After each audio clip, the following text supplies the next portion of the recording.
Hello, I'm Robin Gibson, and this is the Harvard House Money Morsel.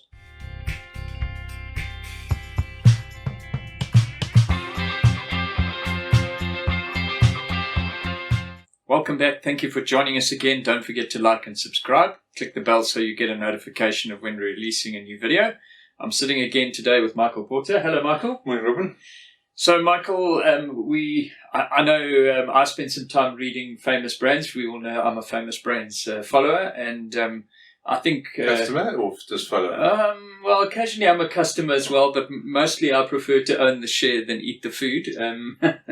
But I did read through the results, and obviously, I mean, there's a lot of results coming out at the moment, but guys are still talking about tough conditions out there with a few green shoots, aren't they?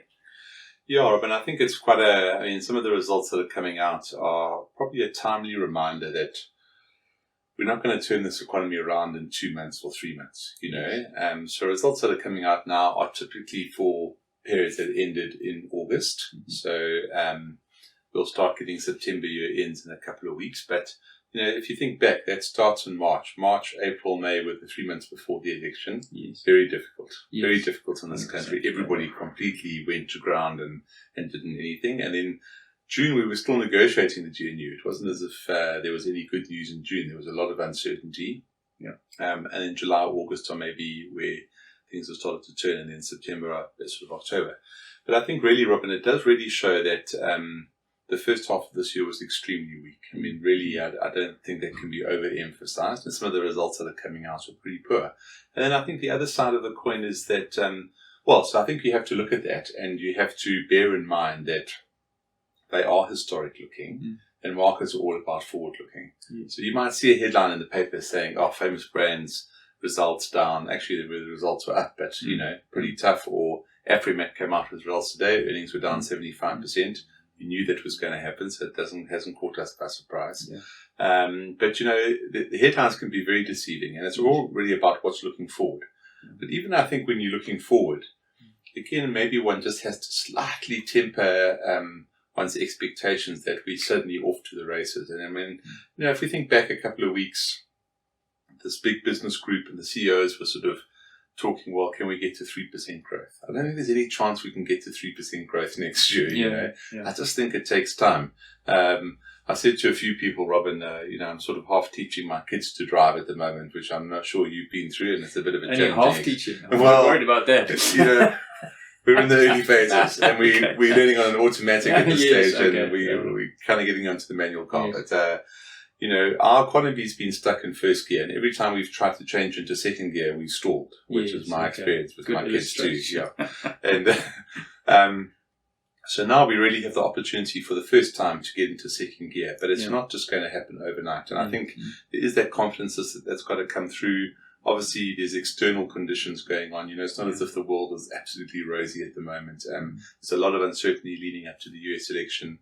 The Middle East situation is difficult. So I think we just have to temper our expectations, but it's not to say that things aren't moving in the direction that we wanted to. Yes, yeah.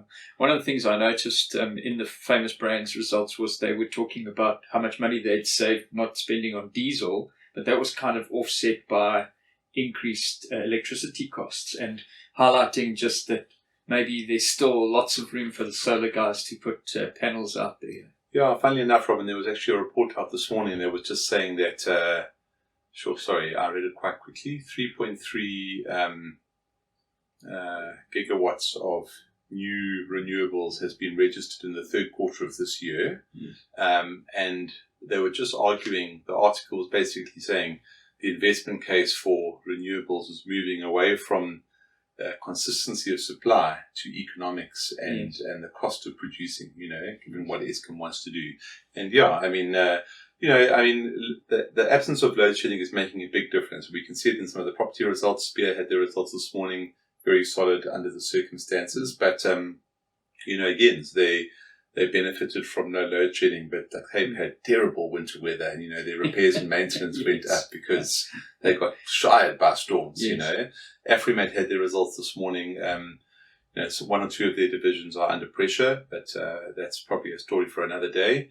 But there was one division, industrial minerals, which is sort of your limestone and dolomite and things that really benefited from no load shedding, like glass furnaces and all those kind of things really benefiting, So, yes, I think that theme is going to come through. For me, Robin, I think we just have to, I don't think things change from our point of view that South Africa is on a different course to what it was, and it has been for a long time. Yes. I just think that we might even be sitting here in December, January saying, we can see things are moving forward, but we're not in fifth gear yet. We're still just in hopefully we're going to get into second gear and start accelerating this momentum. And yes, interest rate cuts have started happening. Inflation, inflation came right down. Well, you're stealing my thunder. I was going to say we had a really exciting inflation number print, didn't we? Yeah, 3.8%, Robin. That's the lowest in 3 years on the inflation. So again, I know housewives complain their prices are not going down, but at least they're not going up as quickly as they used to be. And that really lays the foundation for the Reserve Bank to keep on cutting. So they meet again in November. They should cut interest rates again. And remember, obviously, that's a cumulative thing. So we go into next year, we should have another cut next year. If you just look at the petrol price, Robin, I know that this month has been a little bit more volatile, but this time last year, the rand price of a barrel of oil was about 1,800 rand a barrel. It's now sort of 1,300, 1,350. Now that's a massive drop. And we haven't had tax increases, for 2 years on the petrol price. So there is that disinflationary impact from petrol still to come through, and we should see rate cuts coming through and this momentum gathering pace. But we're at the early stages. We're just in the first lap of maybe a 5,000 meter race, or first couple of laps.